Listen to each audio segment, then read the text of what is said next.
हम लोग सिंधु घाटी सभ्यता का फर्स्ट क्लास में चर्चा किए थे। आज सेकंड क्लास है इनका सिंधु घाटी सभ्यता का।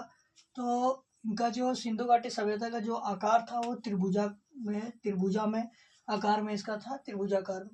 काल जो था इसका आकार का जो काल 1931 में जॉन मार्शन द्वारा 3250 से लेकर के 2750 बीसी में ये मतलब बतलाया गया था इनका कि जो आकार है वो त्रिभुजाकार है। कब? 3250 से प्लस के बीसी में इनका मान्य जो इनका काल था, आकार का काल था 1931 में जॉन मार्शन के द्वारा 3250 से लेकर के 2750 बीसी में। बट ये मान्य नहीं है, ये मान्य नहीं है क्योंकि सर्वमान्य जो था 2350 से लेकर के 1750 बीसी में था।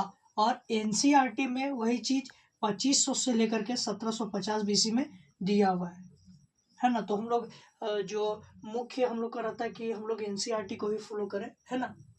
उसके बाद सिंधु घाटी सभ्यता में क्या था कि नगरीय सभ्यता, क्या था?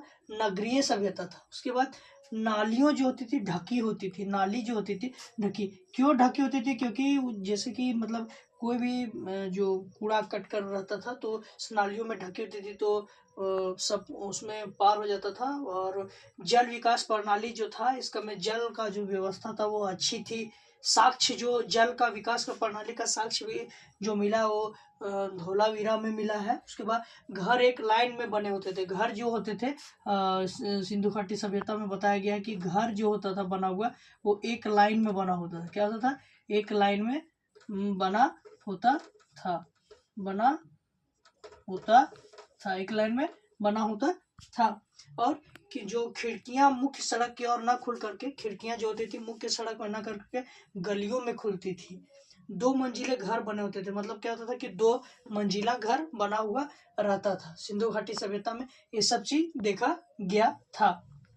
उसके बाद हम लोग नेक्स्ट वीडियो में इसके और चर्चा करेंगे। उसके बाद आप मेरे यूट्यूब चैनल से बने रहें।